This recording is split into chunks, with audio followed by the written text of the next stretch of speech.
বিজেপির নেতারা বুঝেছেন নেতাজি নিয়ে কোনো পেঁয়াজি চলবে না। এই বাংলায় নেতাজি মানুষের মনের এমন গভীরে অবস্থান করছেন, এতটাই স্পর্শকাতর বাঙালি নেতাজির ব্যাপারে যে নেতাজি নিয়ে যে কোনো বেফাঁস মন্তব্য এক বড় গাড্ডার মধ্যে ফেলে দিতে পারে যে কোনো রাজনৈতিক দলকে। বুঝেছেন বিজেপির নেতারা, এবং বুঝেই তারা সাবধান হয়েছেন। আসলে দেখুন, নেতাজির এই জনপ্রিয়তার পেছনে আমার ধারণা এই যে তার একটা রহস্যময় উপস্থিতি, কেমন একটা ছায়াময় ফ্যান্টম পরিচিতি। তিনি ডান হাতে কি করেন বাঁ হাত জানতে পারে না, তিনি কিভাবে এগোন, কিভাবে কোন রাস্তায় যাবেন।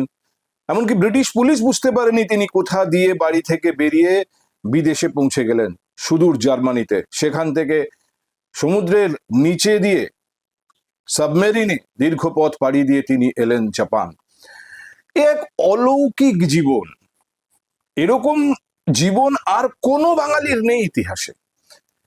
এরকম একটা হিরোইক লোক, যিনি এমন কিছু করেছেন যা বাঙালি করতে পারে প্রমাণ করেছেন নেতাজি সুভাষচন্দ্র বসু। ফলে বাঙালি তাকে এক নায়কের আসনে বসিয়ে রাখবে, এটাই স্বাভাবিক। কিন্তু সেখানেই আঘাতটা পড়েছিল। সেই জন্য আজ রাজ্য রাজনীতির অন্যতম বিতর্কের বিষয় হয়ে গেলেন নেতাজি সুভাষচন্দ্র বসু। দেখুন, রহস্যময় মানুষটির পরিণতিও রহস্যময়।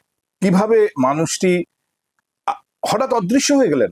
একটা প্লেন ক্র্যাশ, তার খবর শোনানো হলো। পরবর্তীতে আমিও এস এন সিনহার বইয়ে পড়েছি যে তিনি তো ঘটনার পরে বোধহয় 10-15 বছরের মধ্যে ওই অঞ্চলে গিয়ে তদন্ত করেছিলেন, এবং তিনি কনক্লুশনে এসেছিলেন যে সেই দিন ওইখানে তাইহুকুতে কোনো বিমান দুর্ঘটনাই হয়নি। কিন্তু কি হয়েছিল শেষ পর্যন্ত, মানুষটির পরিণতি কি দাঁড়ালো, দেশের জন্য তিনি এত বড় ত্যাগ করলেন, তিনি এত ঝুঁকি নিলেন, এবং শেষ পর্যন্ত আজাদ হিন্দ ফৌজ তৈরি করে তিনি এতখানি এগিয়েও এলেন। ওই অ্যাটম বোমাটি তৈরি না হলে হয়তো ইতিহাস অন্যরকম হতে পারত। কিন্তু সেই বিতর্কে যাওয়ার আমি প্রয়োজন বোধ করছি না এখন। মানুষটির শেষ পর্যন্ত কি হলো, এই প্রশ্নের অদ্ভুতভাবে আজও কোনো উত্তর নেই। কত ফাইল ডিক্লাসিফাইড হয়েছে, কত রহস্যের সমাধান হয়েছে, কিন্তু নেতাজির এক্স্যাক্টলি কি হয়েছিল সেই রহস্যের আজ পর্যন্ত অদ্ভুত কারণে কোনো সমাধানই হলো না। আসলে নেতাজি আজও একটা স্ফুলিঙ্গ, এবং এই স্ফুলিঙ্গে হাত লাগাতে গেলে, অসাবধানে অবহেলায় হাত লাগাতে গেলে হাত পুড়ে যাওয়ার একটা সম্ভাবনা থাকে, এমনকি মুখ পোড়ারও সম্ভাবনা থাকে। আর সেটা পশ্চিমবঙ্গের রাজ্যের বিজেপি নেতারা অনুধাবন করেছেন, খুবই ভালোভাবে অনুধাবন করেছেন। দেখুন, অনন্ত মহারাজ কি বলেছেন তাই নিয়ে একটা বড় বিতর্ক শুরু হয়েছিল, কিন্তু বিতর্কের শুরুটা তো অনন্ত মহারাজের মুখ থেকে হয়নি। প্রথম নেতাজিকে নিয়ে বিতর্কিত মন্তব্য করেছিলেন শ্রমিক ভট্টাচার্য, যিনি বিজেপির রাজ্য সভাপতি। কিন্তু শ্রমিক বাবু খুব চট করে বুঝেছিলেন যে এইরকম একটা স্পর্শকাতর বিষয়ে এই ধরনের মন্তব্য করাটা আজকের প্রেক্ষিতে ঠিক হচ্ছে না। ফলে তিনি সঙ্গে সঙ্গেই প্রায় এই ভুল শোধরানোর চেষ্টা করেছেন। পরবর্তীতে তিনি নেতাজিকে নেতাদের নেতা বলে ব্যাখ্যা করেছেন। কিন্তু অনন্ত মহারাজ এই ব্যক্তিটির আবার ইতিহাস ভূগোল অন্যরকম।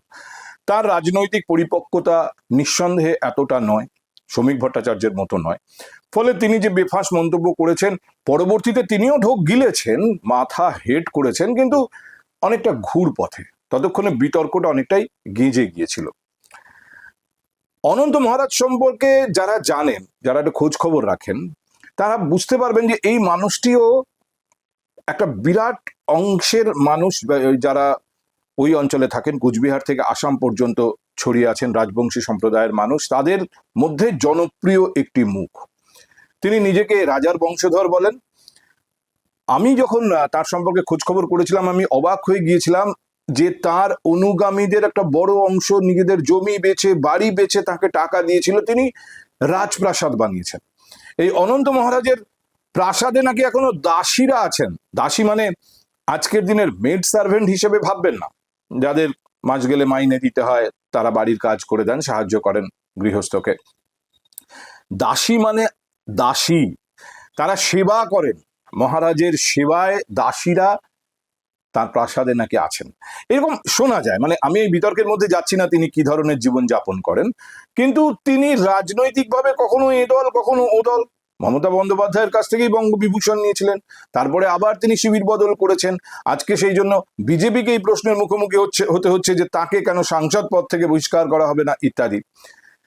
এখন এই অনন্ত মহারাজ এমন কিছু গুরুত্বপূর্ণ ব্যক্তি নন, কি রাজ্য রাজনীতিতে কি পশ্চিমবঙ্গের ইতিহাসে, যে তার বক্তব্য নিয়ে তিনি কি বলেছেন তাই নিয়ে হইচই করতে হবে বা তাই নিয়ে অনেক বেশি আলোচনা করতে হবে। কিন্তু একটা জিনিস বোঝার চেষ্টা করুন, অনন্ত মহারাজ হঠাৎ এরকম একটা কথা বললেন কেন? বিজেপি কেন নেতাজি সুভাষচন্দ্র বসুকে আক্রমণ করতে যাবে? এই প্রশ্নটার উত্তর খোঁজার আমি চেষ্টা করেছিলাম। বিজেপি হঠাৎ করে নেতাজি সুভাষচন্দ্র বসু সম্পর্কে এই ধরনের বিতর্কিত মন্তব্য করার পথ নিল কেন? প্রয়োজনটা কি হলো?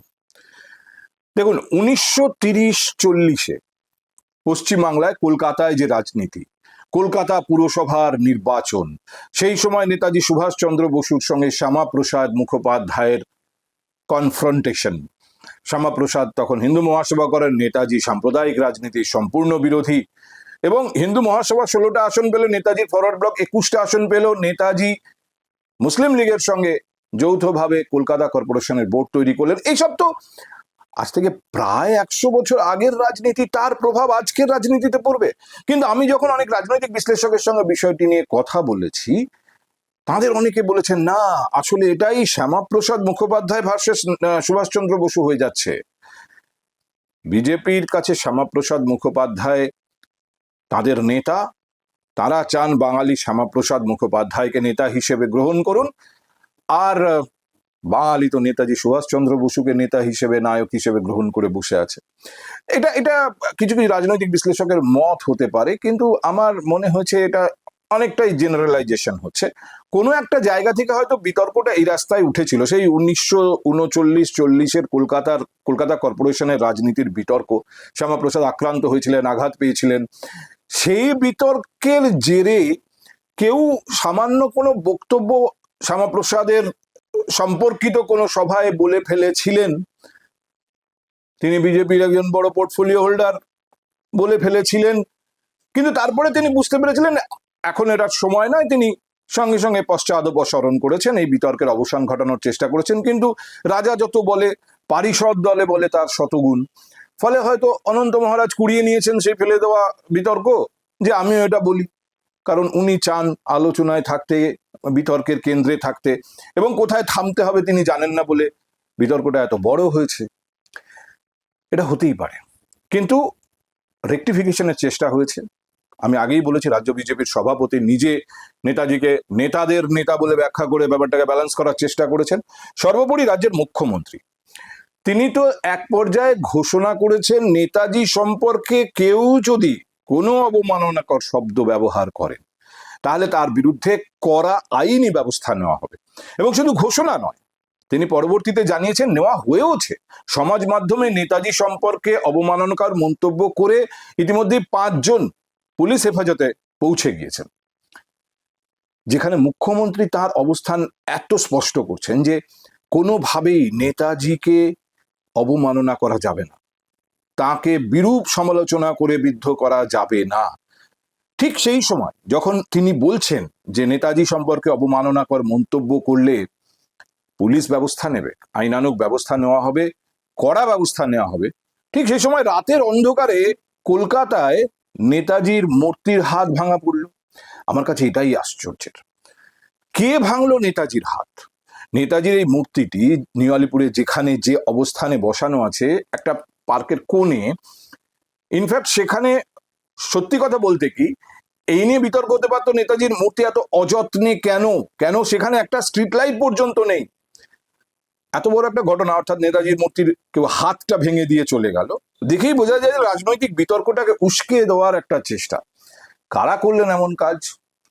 এমন জায়গায় নেতাজির মূর্তিটি বসানো, সেটা কোনো সিসিটিভি ক্যামেরার যে অঞ্চল সেই রকম জায়গায় নেই। অর্থাৎ ওই অঞ্চলে একাধিক সিসিটিভি ফুটেজ নাকি ইতিমধ্যে পুলিশ পরীক্ষা করেছে, কিন্তু কোনোটারই আওতার মধ্যে ওই মূর্তিটা এমন একটা কোণে বসানো যেটা দেখা যাচ্ছে না।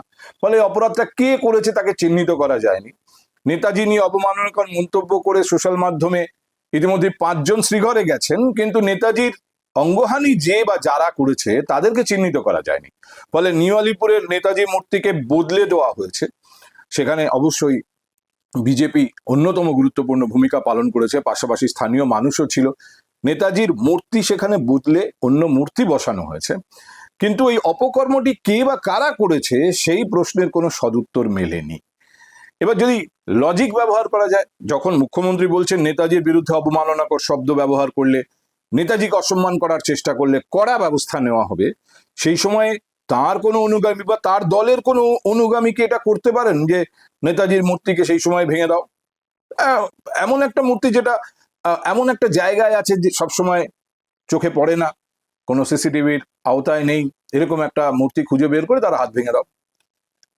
অনেকেই বলবেন যে এটা হয় না, এটা নিশ্চয়ই মুখ্যমন্ত্রী বা তার দলের অনুগামীদের কাজ নয়, তাহলে কি বিরোধী দলের কাজ?